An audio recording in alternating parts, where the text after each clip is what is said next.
Hello and welcome to another SciFirst MovieTalk episode. In this episode, I'll be discussing Disney's 2002 beloved animated classic Lilo and Stitch, watched as part of our family film night. So, this is Disney's 42nd animated classic, depending on your take on what actually constitutes such a classic. So, I am working on an episode to explain what I mean in Disney reviews with regards to my take on the classic's numbering, and so do subscribe to my channel to catch this episode as soon as it's released. Lilo and Stitch is directed by Chris Sanders and Dean DeBlois.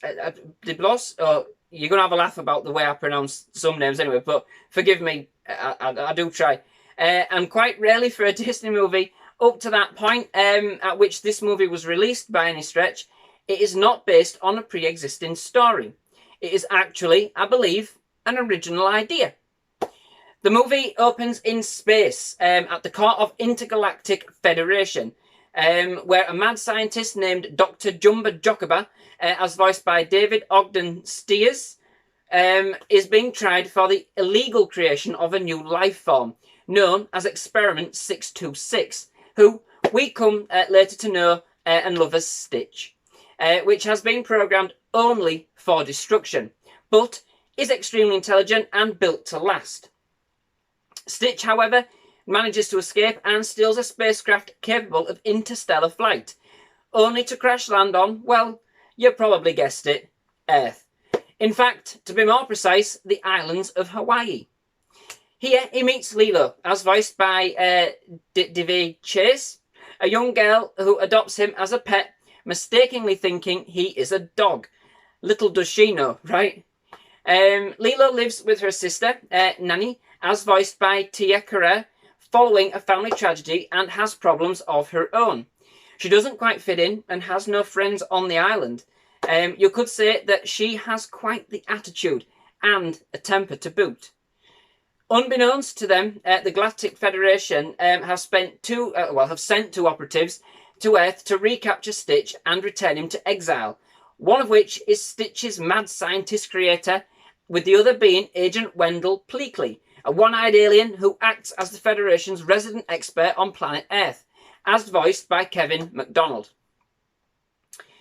All of this intertwines with Lilo's sister trying to keep a job and raise Lilo the best that she can, trying to keep social services satisfied that she can be a good parent for Lilo, all of which is made harder by the presence, of course, of Stitch, whose destructive nature inadvertently scuppers any chance that they have, which doesn't go unnoticed by the ever eagle-eyed and astute social services operative Cobra Bubbles, as voiced by the ever-delectable Ving Rhames. Ultimately, the movie is about family and not leaving anybody behind, or forgotten, or ohana, as they say in the film, which applies to Stitch as much as anybody else. Over the course of the film, entrapped by the fact that Stitch can't escape on the island that he's on, with nothing much to destroy, he starts to form a bond with Lilo, and together they start to find companionship and bring out the best in each other. So, the movie was released around the time when Disney was experimenting with its formula, releasing a number of films that steered away from the traditional story as its basis, or those with musical numbers, kind of with mixed results, to be fair.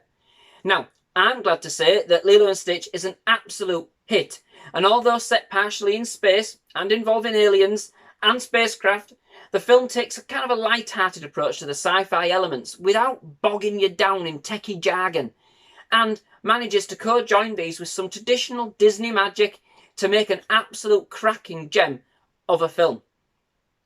The film contains some great comedy elements and some fantastic animation.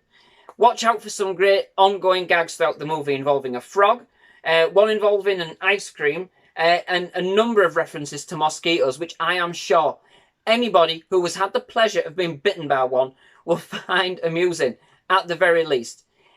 There's certainly a lot in the movie to which I think most people can relate. Also, if that isn't enough, if there isn't enough going on in the foreground to watch, watch out for quite a big big going on in the background too. For instance, and this is how sad I am, But I found it amusing. Lilo's and Nanny's house looked like one of those images they present to you in a health and safety meeting, where you have to identify the hazards. It was a HSE's exec's worst nightmare, with double sockets, bare wires, overhanging cables. Just the environment for Lilo. Cobra Bubbles absolutely had a field day. I dare to watch the film and see just how many hazards you can spot in that house. Now, just kidding. Or one for a rainy day, perhaps. One thing that definitely stands out in the film, and that gives it an excellently memorable and feel-good edge, is its soundtrack. The score is composed by Alan Silvestri, and whilst this is pretty good on its own, it's not that makes the film stand out. Lilo is obsessed with Elvis, and so quite cleverly the soundtrack takes inspiration from Elvis's music and style to convey a number of scenes.